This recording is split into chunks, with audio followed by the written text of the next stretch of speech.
The descent into the labyrinth reached a deadly turning point. The party had plunged all the way to the 98th floor, where the rain fell in sheets, soaking stone and soil alike. May, pink hair plastered to her face, gasped for breath through the storm, vision shaking as a colossal armored beast rose from the floodwaters below. High atop the monster stood Whim Strauss, silhouette framed by lightning, sword raised. And far beyond, half concealed by the storm, someone laughed, low, distorted, and cruel, smiling wide as they observed the scene unfold. Several months earlier, the timeline snapped back to quieter days, four adventurers navigating the stone corridors of the labyrinth. Whim's hands trembled as he held a dagger close to his chest. He narrated solemnly, those who chased greed instead of retreating before a floor boss invited only certain death. The once proud members of Dragon's Wings now lay scattered, bloodied, broken arms twisted, armor shattered, breath ragged. Shock washed across Whim's face as he stared at the carnage, refusing to accept the nightmare before him. A desperate thought dug into him, please let them still be alive. Then the earth shook, dust rained from the ceiling, something large stirred. Behind him a monster emerged, towering, reptilian, plated with scales like jagged obsidian. Rows of serrated fangs glistened under torchlight, saliva dripping to the chill stone floor. A guttural growl vibrated through Whim's bones as the creature fixed a single predatory eye on him. In that instant, Whim understood the overwhelming truth. A floor boss was not an enemy to fight, it was a catastrophe to survive. With a single violent swipe of its massive arm, the beast hurled the party like dolls, smashing them into stone and tearing air from their lungs. Whim choked on his breath, realizing the brutal calculus. Everyone had fallen in one blow. Escape with three unconscious bodies, impossible. Stalling until rescue arrived, suicide, only one road remained. His voice trembled as he whispered his forbidden incantation, the activation chant of his Puppenspieler, the humiliating puppeteer ability he had kept secret from the world. For one disgraceful heartbeat, the thought of abandoning his companions flickered. He could flee, live, forget. But then came the memory, how Dragon's Wings had taken in an odd job, nobody like him. How they called him comrade, how they laughed together while counting coin and sharing dreams.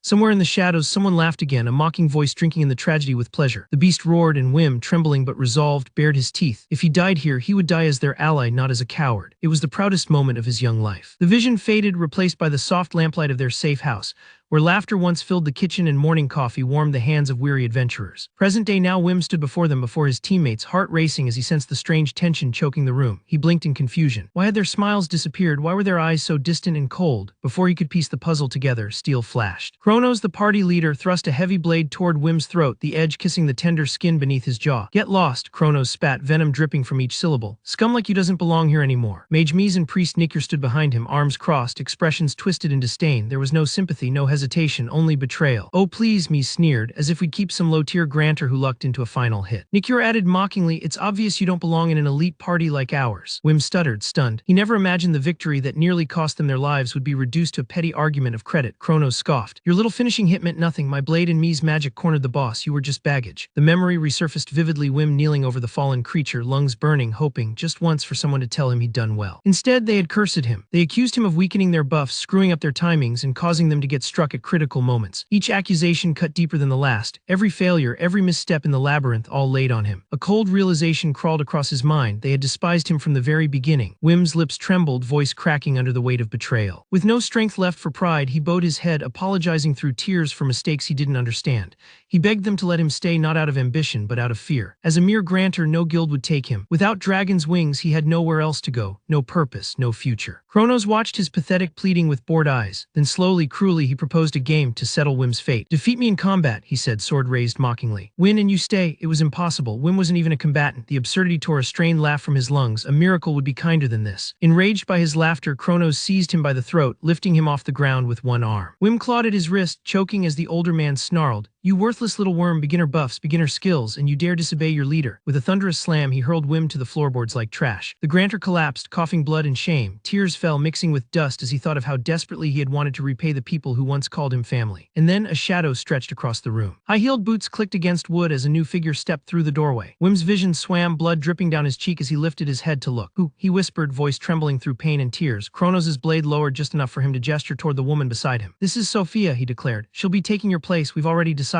Sophia bowed with rigid courtesy, saying nothing. Her expression never changed, as if Whim were already erased from history. Kronos smirked with pride as he praised her talent, boasting that her abilities would fill the gap Whim left behind without difficulty. Then, looming over his discarded comrade, Kronos delivered his final decree. Leave. Don't make me repeat myself. Dragon's Wings has no use for you anymore. Whim froze, his face drained of color, breath trembling, sweat beating down his temple. His eyes flickered wildly between his former teammates, silently begging for any sign that this nightmare was not real. None came. The adventurer's city, the scene cut outward, skyline expanding into the massive sprawl of an ancient metropolis. Dense stone architecture twisted through narrow streets like roots, climbing upward into towering structures. At the city's heart rose the colossal clock tower, its silver bells tolling high above the clouds. Birds circled the spire, crying out over the thunder of civilization below. This was the city forged by the ambitions of the young and bold. The labyrinth beneath it fueled prosperity. Rare high fins sold fresh from the 35th floor, magic stones retrieved from the 60th floor, and high-ranking materials coveted by nobles and craftsmen. Merchants thrived, guilds boomed, and status was measured not by birth but by how deep one dared to descend. Those who returned from the depth were honored as adventurers, men and women bound by trials so lethal that their bonds surpassed blood. Whim was no longer one of them. Alone and aimless, he wandered through the crowded streets like a ghost. His voice fractured into a whisper only he could hear. I just want to die. He thought about the Adventurers Guild. They had job postings, yes, but no serious party would take a grantor. It was the most disliked role in the hierarchy. Standing before the aging sign of the Twick Inn, he weighed his pathetic options: hunting goblin runts alone or appealing to some third-rate party desperate enough to take pity on him. He suspected even those choices were delusions. Laughter spilled through the inn windows, drunken orders mixing with clattering mugs, a cruel reminder that the world kept celebrating while he fell apart. Whim opened his trembling hand. Coins lay in his palm, pitiful, barely enough to matter. Times like these call for a drink, he muttered, forcing his feet toward the door. The bell chimed as he pushed inside. Warm candlelight and bustling voices greeted him, along with a bright, cheerful call. Welcome. Behind the bar, the well-endowed waitress Gretchen spotted him immediately and lit up with surprise. Oh, Whim, good to see you, he greeted her quietly. She leaned forward with excitement, saying she'd already heard the big news about his party. She congratulated him, assuming he was still basking in fame. Other patrons chimed in, half teasing, half mocking, calling him world's #1 and asking if he'd treat them to drinks. Gretchen speculated that the guild would soon promote Dragon's wings to A rank once the floor boss kill was reviewed. Whim forced a small smile, crushed beneath the weight of irony. Just a beer and sausage. He sat alone. The knife clicked against the plate as he cut his sausage, but the flavor was bitter, his sorrow poisoning even simple food. Then it slipped out, an awkward, eerie laugh. Phew, he clamped a hand over his mouth in horror, remembering Kronos scolding him countless times for laughing that way, calling it disgusting. Then the realization struck him. He didn't have to obey Kronos anymore. He looked around at tables of adventurers celebrating in their cliques. For the first time, he felt how utterly alone he was. He remembered their own parties, how he never quite fit in, how he never knew what to say, yet how warm those memories truly were. He stared at the empty plate, whispering, it really was fun. The truth settled like stone. He no longer had a home, no team, no place to return to. Gretchen watched him from afar, sympathy softening her features. The unexpected arrival, the doorbell rang again, sharp, abrupt. Whim, everyone turned. Whim nearly dropped his cup as Heidi Mary burst into the inn, red-haired, disheveled, panting as if she'd sprinted across the entire district. Shock and fear tangled across her face. W, what are you doing here? Whim stammered. Her answer was written not in words, but in regret deep and painful. The Guild's discovery, the scene shifted to the towering domes of the Adventurers Guild headquarters. In the master's office, a formal report was delivered on the slain crocodile of the 98th floor. The guild master asked for the truth behind Dragon's Wing's claim of a combined effort. The examiner's findings painted a different story. The beast's wounds told a clear tale. Magic and enchanted blades had struck it, but bounced off, unable to break its hide. The killing blow was dealt by a simple machete, driven through flesh with improbable force. Only one member of the party wielded a machete, Whim Strauss. The examiner concluded that the floor boss had been slain not by Dragon's Wings, but by a supposedly non-combatant grantor alone. The hunt for Whim, a cloaked figure, hovered over a map of the city, tracking the position of Whim's engraved crest. Confusion crossed her face as the crest moved away from Dragon's Wing's base and toward the Cheap-In district. She rummaged through her equipment until she found a compact wiretap device. Static crackled, then Kronos' voice came through, dripping venom. Get lost, scum. Her hands shook with fury. How dare he speak to Whim like that? She sprinted from the rooftop, racing down cobblestone streets toward the Twick Inn, shouting his name as she barreled through crowds. Inside, the door slammed open. Patrons turned as Heidi Mary staggered in, breathless. Gretchen greeted her with a smirk, calling her a stalker. Heidi fired back, flustered, claiming her name didn't even have an S in it and calling Gretchen a cowgirl in retaliation. The waitress puffed her chest with a mocking boing, escalating the squabble. Heidi's patience snapped. I'm not here to fight you. She marched up to Whim, worry etched into every line of her face. Whim, are you okay? Whim blinked at her, lost. Did you hear about Dragon's Wings? But Heidi shook her head. She hadn't heard any rumors. Then how did you know? She said it calmly, as if it were obvious. Because I know everything about you. Whim froze. She added, almost casually, we're from the same village, remember? His eyes widened with terror at the layers hidden behind such a simple answer. A small flashback panel pops up behind Whim's head, a much younger version of himself slowly nodding as he finally processes Heidi Mary's flimsy explanation. To his own surprise, it actually checks out, easing his suspicion a bit. Still, he can't grasp why she sprinted across town like the world was ending. Scratching his head, he wonders if something big happened to provoke such a reaction. Both Heidi Mary and Greta sense his miserable expression isn't normal. They lean in, their curiosity sharpening into concern. After several failed attempts to start a sentence, he finally blurts it out with raw honesty. I got fired from Dragon's Wings. The tavern falls dead silent. Forks freeze midair. Mugs stop halfway to mouths. A few patrons blink, wondering if they heard correctly, then chaos. What? An adventurer slams his palm onto his table, sending silverware rattling. Why the hell would they fire you when they're about to get promoted to A rank. The surrounding tables erupt into speculation. They know Dragon's Wings, they know the frontliners, but Whim. To most, he was the guy who did chores, carried packs, handled guild forms, bowled water, and made sure everyone ate on time. Whim tries to laugh it off, explaining they barely gave him time to collect his things, though he did organize all their paperwork before leaving just in case. He shrinks into his seat, insisting that anyone could have filled his role. He even adds that his replacement, Sophia, is extremely competent. The moment he says her name, Hyde Mary's eyes sharpen. Whim describes the elf as beautiful, elegant, and talented. Greta scoffs loudly. Chrono's unbelievable, that damn womanizer strikes again. Hyde Mary nods with a grim expression, acknowledging that she's heard rumors for years about the leader's habits. Whim sighs, staring into his drink. He admits that he simply failed to gain enough trust to remain part of the party. Then, despite everything, that weird, nervous, hee laugh leaks out of him.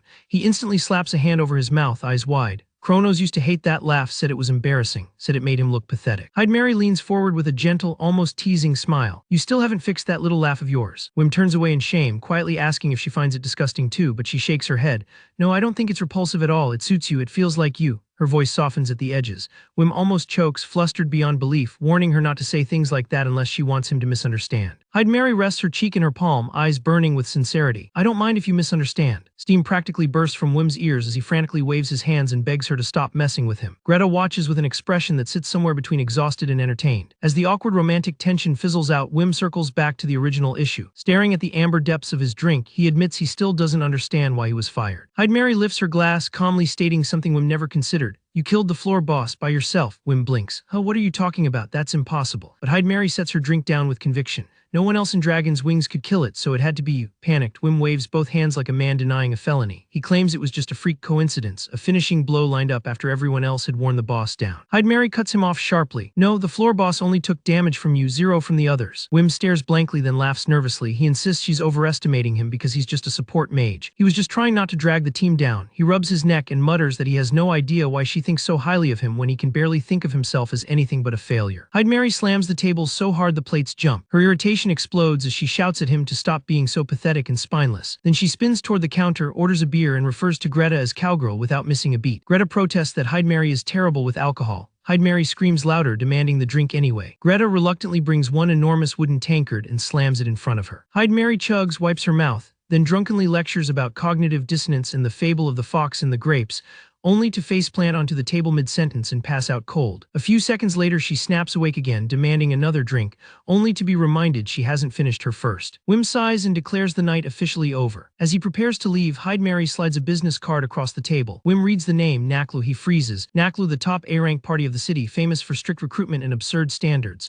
Hyde Mary was scouted by them early in her career and quickly skyrocketed in reputation. A brief flashback shows her scribbling a note and inviting Whim to visit their party house tomorrow. When Whim nervously asks if he's even allowed to show up, she assures him he'll only be helping temporarily to gain experience. She'll vouch for him after all. She's the 74th sage and a candidate for upper management. These things are trivial for her. Back in the present, a groggy Hyde Mary snores as Whim carries her on his back through the quiet night streets. He thanks Greta for the meal as he adjusts her weight. Greta offers to cast a strength buff, but Whim laughs and says she isn't heavy at all. Half asleep, Hyde Mary murmurs about Granter's being weak, nuzzling her cheek against his shoulder. Greta waves them off, warning Whim to beware of drunken adventurers wandering around at this hour. The city lights dim as Whim walks alone through the cobblestone roads, the invitation weighing on his mind. He worries that Naklu's members will resent someone who enters their ranks solely because Hyde Mary recommends him. But she believed in him more than anyone else ever had. A shadow of insecurity crept across Whim's face. Someone like him who only ever fetched potions and mended cloaks joining an elite party like Naklibo. The idea felt absurd. Worse than rejection was the terror that his failure would make Hyde Mary resent him one day. A glass bottle suddenly whistled out of the darkness and smashed against the cobblestone beside him, bursting with a dramatic impact score 100 visual flair. Raucous laughter echoed out of a nearby alleyway, shattering the calm night. Whim turned to see two figures lounging in the shadows, one jeering that the throw completely missed the target. One drunk tilted his head back and drained the final drops from a bottle before sighing in satisfaction and handing it to his equally plastered companion. Whim ignored them and continued forward with Hyde Mary sleeping soundly on his back. The drunk shouted after him, complaining that their thrown bottle hadn't hit what they were aiming for. Still, Whim kept moving. That only provoked the men further. One staggered forward, squinting through his blurred vision to demand Whim's attention. He leaned in, trying to recognize the person being carried. Hyde Mary let out a tiny hiccup against Whim's shoulder, catching the drunk's attention. Recognition flashed across his face, and he jabbed a finger toward her, shouting that she was the thief from earlier. Whim blinked, confused by the accusation. Thief, he repeated. The two men ranted in unison. Apparently, Hyde Mary had purchased the entire stock of limited edition Snowball snacks while they waited in line, leaving none for them. Whim couldn't help feeling bad for them, but privately found their outrage ridiculous. Buying snacks hardly made her a criminal. Nevertheless, the men demanded justice, insisting Whim wake her up immediately to offer an apology. Whim sighed, reasoning with drunk adventurers was a hopeless cause. His silence only enraged them further. One lunged forward and grabbed at Heidemarie roughly, yelling for Whim to wake her. In that instant, a luminous crest ignited on Whim's chest. Pump up Zemo. His physical stats doubled in a heartbeat. Before the drunk could blink, Whim vanished. Air cracked from the sudden force, leaving the man's hand clutching empty space. The alley fell silent. The drunk stood frozen, turning in circles as they tried to process where he had gone. Racing across the city's back streets, Whim apologized internally on Heidemarie's behalf, remembering that she had shared those same snacks with him earlier. Back in the alley, the aggressive drunk stared blankly into the night. Slowly, his brain rebooted. A cold sweat drenched both men as dread finally hit them. That sleeping girl was Heidemarie of Naklibo, the mage known throughout the city, and the boy who moved with impossible speed, was he a member of the same party? One of them swallowed hard and pointed at the ground. Deep gouges carved through the stone marked the spot where Whim had launched himself, proof of terrifying acceleration. Completely unaware of the panic he had caused, Whim sprinted toward the clock tower until he finally stopped, panting. Heidemarie murmured happily in her sleep, utterly oblivious. Feeling movement, he asked if she was awake now, maybe sober enough to walk. Instead, she clung tighter around his neck and whispered that she absolutely could not move yet. Whim's mind drifted back to her bold claim that she'd personally vouch for his acceptance into Naklibo. Doubt gnawed at him. Could someone as low-ranked as him really stand among heroes? She was a sage ranked 74th, an elite candidate for the guild's upper council. The gap felt massive. Crushing guilt weighed on him. He did not want to trouble the one person who had always treated him with genuine kindness. But then came the memory, Heidemarie yelling at him to just come with her, forcing open his shell of insecurity through raw belief. Her fingers curled firmly into his coat in the present, grounding him. In a softened voice, she told him he had infinite possibilities, that once he stood in Naklibo's ranks, he would finally understand his own worth. She ordered him to stop holding himself back and live the life he wanted. Whim saw her smiling face in his mind, warm, unwavering, and filled with trust he had never received from anyone else. His voice trembled as he thanked her for finding him at the lowest point of his life. A new resolve bloomed in his chest. If he was allowed to live freely, then she should live freely as well. Returning to reality, he awkwardly suggested that since she was awake and sober, she could probably get off his back now. With no hesitation, Heidemarie refused. She buried her face into his coat, cheeks blazing. When he asked why, she mumbled that his back was comfortable and she had no intention of moving. He was warm and his back was broad, and for once she felt safe. Just for a little longer, she pleaded. Blushing so hard his ears burned, Whim agreed and carried her through the sleeping city. Beneath the moonlight, he vowed quietly to leave his past behind and do his best from tomorrow onward. The next morning, the emblem of Naklibo gleamed proudly, symbol of the largest A-rank party in the land, boasting over 100 elite members and a mansion-sized headquarters. This was the party that had claimed 30% of all known floor boss kills. A heavily armored guard stood watch at the iron gate. Across from him, Whim paced back and forth, nerves surging through him like electricity. Sweat dripped down his face as doubt crushed his lungs. The guard eyed him suspiciously and eventually approached, demanding to know his business. Whim nearly jumped out of his skin. He tried to explain but only managed panic, stammering. Then Fui, his creepy laugh, slipped out directly into the guard's face. The guard recoiled, convinced it was some kind of hostile feint, and half reached for his weapon. Whim scrambled for the business card Heidemarie had given him and all but thrust it forward. The guard read the card and froze. His expression shifted from suspicion to stunned recognition as he realized this jittery, pacing boy was a friend of hers. Whim blinked. The ominous emphasis on hers did not go unnoticed. Then the doors burst open and Heidemarie emerged with a radiant smile, throwing her arms wide as she welcomed him to the headquarters of Naklibo. Whim stepped inside the headquarters and felt his breath catch in his throat. The interior hall glimmered like a palace, polished marble tiles, ornate pillars, and a fountain so pristine it almost seemed enchanted. His wide eyes reflected the colorful spray of water as Heidemarie casually gestured toward one grand facility after another. The sprawling training hall, the cafeteria large enough to seat an army, and even a lounge filled with velvet sofas. To Whim, the place felt less like a party house and more like a royal estate. He apologized under his breath as he maneuvered around passing adventurers, shrinking in on himself in the face of such luxury. The armored guard Abel approached and bowed apologetically for his earlier hostility, yet with disarming bluntness he remarked that Whim looked nothing like the person he had been told to expect. The guard sighed, baffled at the discrepancy, hinting that the description he received painted a far different picture. Bright red Heidemarie whirled on him, screeching at Abel to shut up, while the man simply insisted she had described Whim as a heroic, gallant, masculine warrior. Panicking, Heidemarie shoved Whim away from the guard and all but dragged him deeper into the mansion's inner halls before her embarrassment could spread.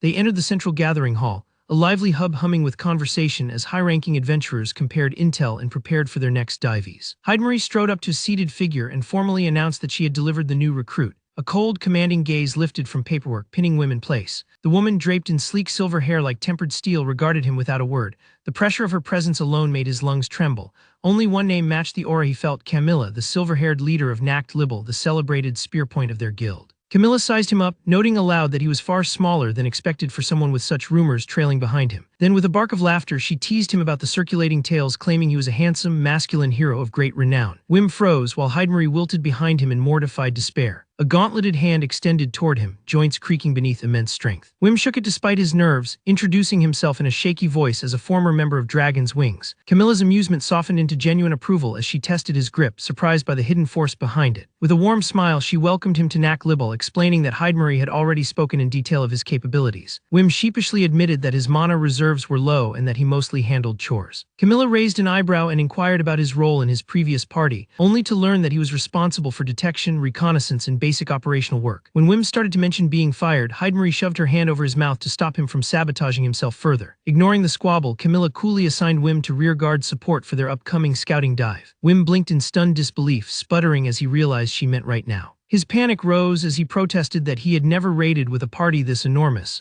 or at such a high level. Hidemarie flashed a gorgeous smile and cheerfully declared he would be fine. Whim stared at her with the horror of a man doomed to a fate he did not understand. The scene shifted to the labyrinth's deep interior, a cavernous corridor of ancient stone illuminated only by torches and the faint hum of magic. Dozens of armored footsteps echoed through the chilling air as Naklibal gathered around a glowing pillar carved with archaic runes. The glyphs pulsed brighter as the pillar powered up, until a pillar of blinding light exploded upward, signaling the teleportation system was fully active. Teleportation circles like this were essential tools earned only by defeating floor bosses, allowing adventurers to bypass countless levels in an instant. The party began their coordinated march when Hidemarie suddenly halted. The guild members paused, glancing back. A veteran frowned, waiting for instructions. Hidemarie stood rigidly, her expression composed, preparing to carry out a necessary security protocol regarding non-members. Whim, startled, asked why everyone had stopped. She pulled a thick cloth from her pocket and apologized, explaining that outsiders were not permitted to see the guild's secret route or teleportation lines. Without complaint, Whim tied on the blindfold, recognizing the strategic value of such secrecy. Once his sight vanished entirely, Hidemarie instructed him to take hold of her. He reached out blindly until she clasped his hand, guiding him forward. The entire party watched as they walked hand in hand. Hidemarie internally shrieked, heart pounding at the unexpected intimacy. Whim flailed, insisting he should be holding her shoulder instead, begging her to stop teasing him. She ignored him, elated by the chance to hold his hand without pretext.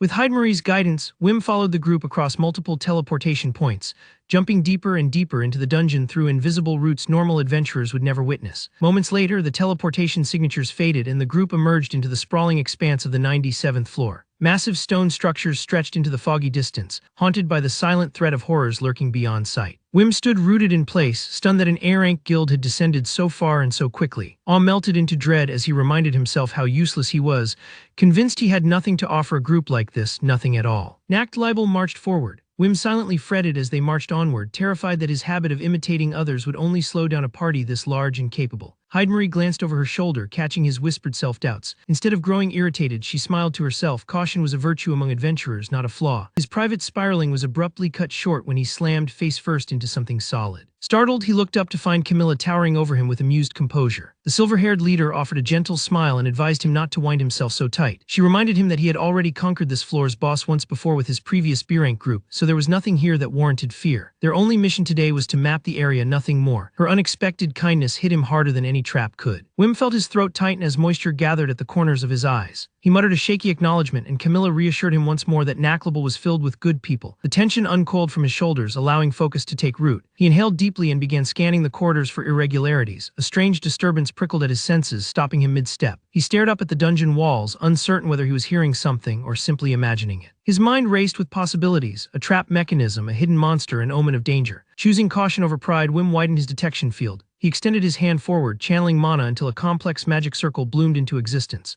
The spell fired into the darkness, illuminating hidden structures and passage seams that only magical sight could perceive. His widened as the results snapped into focus. The reading was unmistakable. There was a threat lying in wait. Remembering Camilla's standing orders, he steadied himself, preparing to carry out his first official report. The party continued their climb up a vast stone staircase, unaware of the triggered mechanism lurking in the dark. Whim stepped out of rank and cleared his throat, politely requesting Camilla's attention. She glanced back, addressing him as Whim Boy with mild curiosity. He reported that a rockfall trap was set to activate on the upper left side, precisely 45 meters ahead. Camilla narrowed her eyes, gauging his certainty. Whim swallowed hard but held firm, estimating a 90% probability of a delayed release collapse. With a casual flick of her wrist, Camilla ordered him to send the report over the party's public transmission channel instead of whispering directly. The very idea of speaking to dozens of elite adventurers at once chilled Whim to the marrow, but he complied. He activated his transmission magic and delivered a crisp, clinical briefing. Mass, angle, load, and activation delay down to decimal abysmal precision. The vanguard froze in bafflement as murmurs rippled through the formation. Veterans exchanged uneasy glances, unsure whether to laugh, panic, or dismiss the claim outright. Whim nearly buckled under the weight of their confusion, convinced he had committed a catastrophic faux pas. While he wilted in terror, Hidemarie grinned like a satisfied cat. Camilla, unfazed, ordered her tank to confirm the prediction. Abel strode forward with effortless authority, declaring he would handle the trap personally. He stepped onto the trigger point, bracing his massive shield just as the mechanism clicked to life. A monolithic stone column plummeted from above with murderous force. The crash shook the hall as Abel caught the descending mass on his shield, halting its momentum in a single brutal instant. Dust billowed around him as he called out that the trap was cleared, unscathed, unfazed, and almost bored. The stunned party stared at the wreckage in disbelief. The trap matched Whim's report to the last detail, right down to the shape and estimated tonnage. Speculation erupted as adventurers whispered theories, wondering if this impossible precision was the true secret behind Dragon's Wing's meteoric rise. Whim, meanwhile, assumed their silence meant he was doomed. Hidemarie, thrilled, explained that Whim's normal was already outrageous and that this was only the beginning. During a brief respite, the members sat processing what they'd witnessed while Camilla stood apart, lost in thought. Her gaze sharpened as the puzzle pieces assembled. Whim deployed advanced detection magic as casually as breathing. The same detection magic that had once propelled Dragon's Wings to B rank at record speed. Confusion gnawed at her. Why would a party hide a resource like that? Why fire him? The silence broke again as Whim's voice chimed through transmission, requesting Camilla's attention. He reported an abrupt spike in humidity in the absence of low-level winged insects, environmental anomalies that typically heralded a higher predator. The veterans leaned in as he calmly explained that they had wandered into the hunting grounds of the great tortoise Zeratin. His recommendation: reroute to avoid provocation. Camilla narrowed her eyes, asking for his certainty level. Whim stammered out a 90% probability again. She exhaled in irritation, not at his findings, but at his refusal to use public transmission for threats that serious. Mortified, Whim lowered his head and apologized, convinced he had angered the leader yet again. His panic spiraled until Camilla abruptly ordered him to transfer search duties to Simon and move forward to the front lines. His stomach dropped. He interpreted the command as punishment and assumed he had just been removed from his role. Then Camilla addressed the entire guild. She announced that there would be no detour. Instead, they would hunt the great tortoise. Her gaze cut back to Whim as she declared she wished to witness his abilities as a grantor in live combat. Whim's breath hitched as terror clawed up his throat. If he failed here, there would be nowhere else for him to run in this world. No safe job, no quiet retirement, no obscurity, nothing. Forcing the panic down, he clenched his trembling fists and vowed, at least to himself, that he would be useful this time. He had to be. Camilla didn't waste a second dwelling on his fear.